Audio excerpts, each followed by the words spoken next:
अब हम अपना अगला टॉपिक शुरू करते हैं। नेक्स्ट एलिमेंट हमारा है पोटेशियम।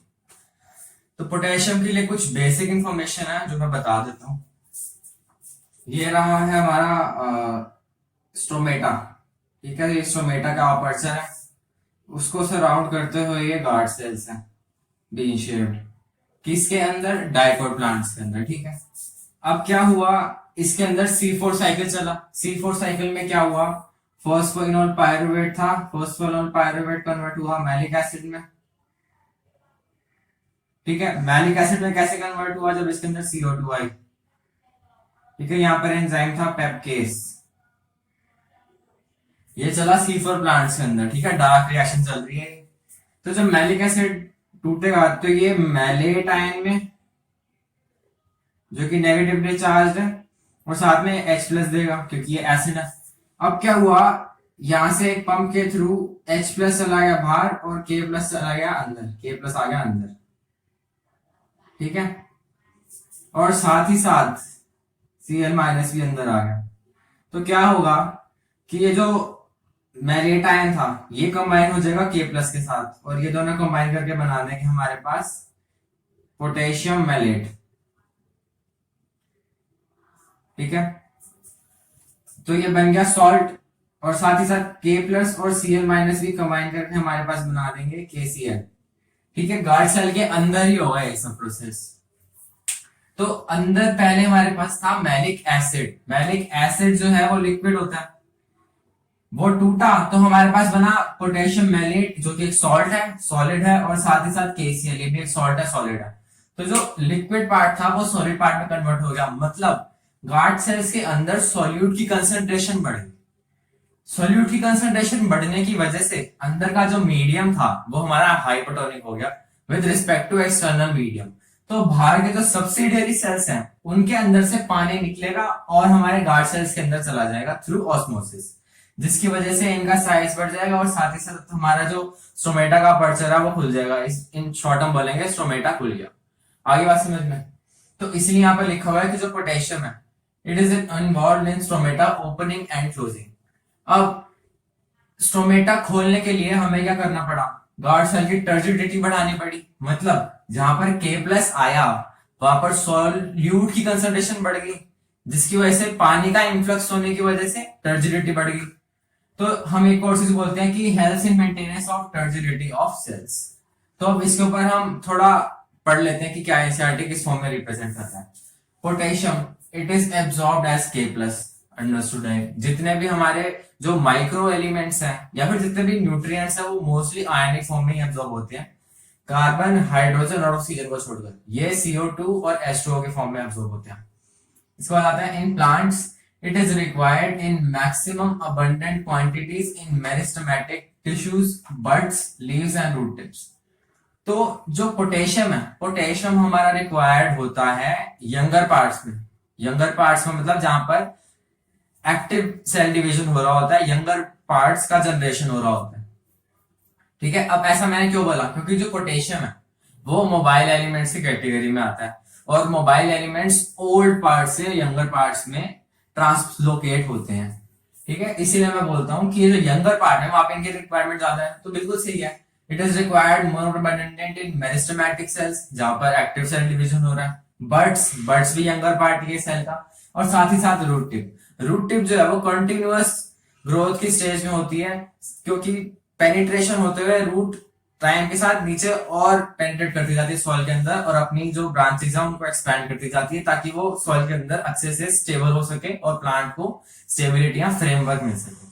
तो रूट की जो टिप है वो भी कंटिन्यूअसली सॉइल के अंदर पेनिट्रेट करती रहती है, इसीलिए वो भी एक्टिव सेल डिवीजन के अंदर हम रखते हैं। जो potassium it is required in younger parts क्योंकि it is a mobile element. ठीक है, नेक्स्ट है हमारा cation anion balance in the cell. देखो इसको हम याद कैसे करें, देखो हमारी जो बॉडी है, हमारी बॉडी के अंदर भी जो न्यूरोट्रांसमीटर्स होते हैं, ठीक है, या फिर जो इलेक्ट्रिकल सिग्नल का कंडक्शन होता है उसके अंदर क्या होता है, जब हम ह्यूमन फिजियोलॉजी पढ़ते हैं हमारे पास पंप होता है।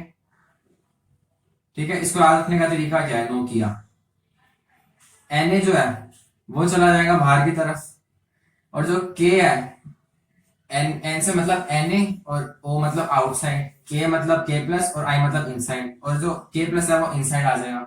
अब इसको बैलेंस कैसे करते हैं, 3Na प्लस बाहर जाते हैं और 2K प्लस अंदर आते हैं। अब ऐसा क्यों, क्योंकि ली ना की रब से, तो देखो पोटेशियम का जो साइज है वो बड़ा है तो उसकी रिक्वायरमेंट 2 है, सोडियम का साइज छोटा है इसीलिए उसकी रिक्वायरमेंट 3 है। तो ये याद करने का तरीका बता रहा हूँ, सिर्फ ऐसा कुछ नहीं होता कि साइज के बेसिस पर उनका मूवमेंट हो रहा है, सिर्फ याद रखने का तरीका है। तो जैसे हमारी बॉडी के अंदर पोटेशियम एनायन कैटायन बैलेंस में अपना कंट्रीब्यूशन देता है, 3 Na बाहर जा रहे हैं तो उनको बैलेंस करने के लिए 2K प्लस अंदर भी आ रहे हैं, तो ये आयनिक बैलेंसिंग के कैटेगरी में ही आ जाएगा। ठीक है, ये तो हो गया हमारे ह्यूमंस के अंदर, बट हम तो अभी प्लांट्स की बात कर रहे हैं। ह्यूमंस के अंदर K प्लस जो है वो एनायन बैलेंस में कंट्रीब्यूट करता है, साथ ही साथ प्लांट्स में भी कंट्रीब्यूट करता है। ठीक है, कैसे, देखो जब अंदर पोटेशियम, देखो जो मैलिक एसिड था वो मैलेट आयन H प्लस में कन्वर्ट हुआ, ठीक है, तो जब H प्लस बाहर गया तो H प्लस को कंपनसेट करने के लिए K प्लस को अंदर आना पड़ा, ताकि जो एनायनिक कैटायनिक बैलेंस है, मोर ओवर इस केस के अंदर कैटायनिक बैलेंस है वो बैलेंस रहे। ठीक है ना, पीएच मेंटेन रहे दोनों तरफ। तो इस तरह से प्लांट के अंदर भी वो कैटायन आयन बैलेंस को मेंटेन करके रखता है एज इन ह्यूमंस। नेक्स्ट हमारा है it involve in stomata opening and closing, ये तो हमने देख ही लिया। फिर maintenance of turgidity of cell, ये भी देख लिया। Involve in protein synthesis and activator of enzymes, ये एक जनरल सी दे रखी है एनसीईआरटी के अंदर स्टेटमेंट, तो ये इतनी इंपॉर्टेंट नहीं है, जो इंपॉर्टेंट था ऊपर का वो हम सब देख चुके हैं। नेक्स्ट हमारे पास आता है कैल्शियम। देखो जो कैल्शियम है उसके बारे में बहुत अच्छी इंफॉर्मेशन दे रखी है हमारे पास, एक एक करके पढ़ते हैं। Plants absorb calcium from soil in the form of calcium plus 2। ठीक है, जो मोस्ट कॉमन एनायन, जो मोस्ट कॉमन उसकी ऑक्सीडेशन स्टेट है उसके अंदर ये एब्जॉर्ब कर रहे हैं उसको। ठीक है, उसके बाद हमारे पास आता है it is required by meristematic cells and differentiating tissues. अब देखो जो मेरिस्टेमेटिक सेल्स हैं, ठीक है, इनके अंदर एक्टिव सेल डिवीजन हो रहा होता है। ठीक है, तो जब सेल जब डिवाइड हो रहे होते हैं, तो मान लो एक प्लांट सेल ये था, दूसरा प्लांट सेल ये था, तो ये आपस में चिपके भी होते हैं। किसकी हेल्प से चिपक रहे होते हैं, मिडल लैमेला की हेल्प से। और मिडल लैमेला किस चीज का बना होता है, कैल्शियम और मैग्नीशियम पैक्टेट का, to be more specific calcium pectate का। ठीक है, तो जब हम मेरिस्टेमेटिक सेल्स की बात करते हैं तो वहां पे एक्टिव सेल डिवीजन हो रहा होता है, और एक्टिव सेल डिवीजन में सेल वॉल का फॉर्मेशन भी कॉन्टिन्यूसली हो रहा होता है, और सेल वॉल आपस में किसकी हेल्प से जुड़ी होती है, कैल्शियम पैक्टेट की हेल्प से। तो जो मेरिस्टेमेटिक रीजन है जहाँ पे एक्टिव सेल डिवीजन हो रहा है, जहाँ पे सेल्स को बाइंड करने के लिए उनके टिश्यू फॉर्मेशन की जरूरत है, वहां पर हमें जो है बीच में मिडल लैमेला की जरूरत पड़ती है, जो कि कैल्शियम पैक्टेट की बनी होती है। इसलिए हम बोलते हैं कि मेरिस्टेमेटिक सेल्स में की रिक्वायरमेंट है। ठीक है, अब आती है बात डिफरेंशिएटिंग टिश्यूज। डिफरेंशिएटिंग टिश्यूज मतलब जो मैच्योर टिश्यूज हैं, जिन्होंने डिवीजन की जो कैपेसिटी है वो खो दी है और एक पर्टिकुलर फंक्शन के लिए वो अडेप्ट हो चुके हैं, मतलब वो डिवाइड नहीं कर रहे, मैच्योर हो चुके हैं एक टाइप से। मैच्योर हो चुके मतलब ओल्ड है, और जो ओल्ड रीजन्स होते हैं हमारे प्लांट्स के, उनके अंदर इमोबाइल एलिमेंट्स होते हैं, और इमोबाइल एलिमेंट्स में बढ़ चुके हैं हमारे पास है कैल्शियम और सल्फर।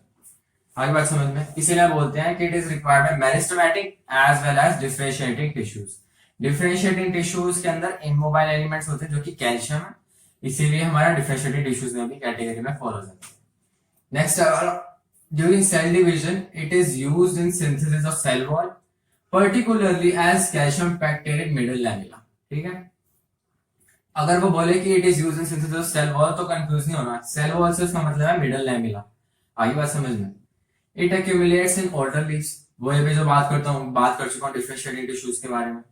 इसके बाद है it is also needed during formation of mitotic spindle regulation and metabolic activities. अब देखो जो हमारा हार्मोन चैप्टर है लास्ट वाला ह्यूमन फिजियोलॉजी का, उसके अंदर हमने पढ़ा था कि जो सेकेंडरी मैसेंजर्स हैं, हमारे पास दो टाइप के मैसेंजर्स होते हैं, एक तो होते हैं प्राइमरी मैसेंजर्स और एक हमारे पास होते हैं सेकेंडरी मैसेंजर्स। प्राइमरी मैसेंजर्स तो हमारे हार्मोन्स हो गए, ठीक है, और जो सेकेंडरी मैसेंजर्स थे हमारे एनसीईआरटी में 3 दे रखे हैं। इसको याद रखने का तरीका कैम्प, ठीक है, सबसे पहले है साइक्लिक एएमपी, दूसरा है हमारे पास कैल्शियम प्लस 2, तीसरा है आईपी3। तो जो कैल्शियम है ये हमारा सेकेंडरी मैसेंजर की कैटेगरी में आता है, जो कि न्यूक्लियस के अंदर देखने को मिलता है। इसीलिए हम बोलते हैं कि it helps in formation of mitotic spindle. अब माइटोटिक स्पिंडल का फॉर्मेशन कहाँ हो रहा होता है? सेल के अंदर, न्यूक्लियस के अंदर हो रहा होता है। ठीक है, तो न्यूक्लियस के अंदर अगर फॉर्मेशन हो रहा है किसी चीज का, तो उसमें कैल्शियम का कॉन्ट्रीब्यूशन भी हो सकता है, और साथ ही साथ मेटाबॉलिक एक्टिविटीज के रेगुलेशन में भी कॉन्ट्रीब्यूट करता है। क्योंकि देख लो, मेटाबॉलिज्म क्या हो रहा है, sum of all the chemical reactions occurring in our body. तो उस केस के अंदर हमारे हार्मोन्स का ट्रांसपोर्ट भी हो जाएगा, जिसके अंदर ये कंट्रीब्यूट कर रहा है। तो अंडरस्टूड है कि न्यूक्लियस के अंदर जो जो चीजें हो रही हैं, चाहे वो सेल डिवीजन हो रहा है, चाहे वो मेटाबॉलिज्म चल रहा है, उसके अंदर कैल्शियम अपना कंट्रीब्यूशन देगा। तो इसके अंदर हमको सब चीज याद हो जाती है, बट बस ये चीज याद नहीं होती कि it is also needed during the formation of mitotic spindle. Metabolic activities का रेगुलेशन भी याद हो जाता है, बट इसके अंदर दिक्कत आती है माइटोटिक स्पिंडल में कैसे कंट्रीब्यूट करता है। ठीक है, एक तो रीजन अभी मैंने बता दिया था। दूसरा रीजन ये हो सकता है कि जो माइटोटिक स्पिंडल है वो क्रोमोसोम को खींचते हैं, खींचने के लिए उनको स्ट्रॉन्ग होना चाहिए। ठीक है, वो हार्ड इनफ होने चाहिए ताकि वो न्यूक्लियस को खींच सके और बीच में टूटे ना। हार्डनेस किसकी वजह से आती है? कैल्शियम के सॉल्ट्स की वजह से। तो कैल्शियम भी उसके अंदर आ जाएगा, सिंपल इस तरह से भी आ जा सकते हैं। नेक्स्ट हमारा है मैग्नीशियम। इधर देखो, इधर नेक्स्ट है मैग्नीशियम। मैग्नीशियम बहुत अच्छे से एनसीईआरटी में दे रखा है, मजा आ जाएगा।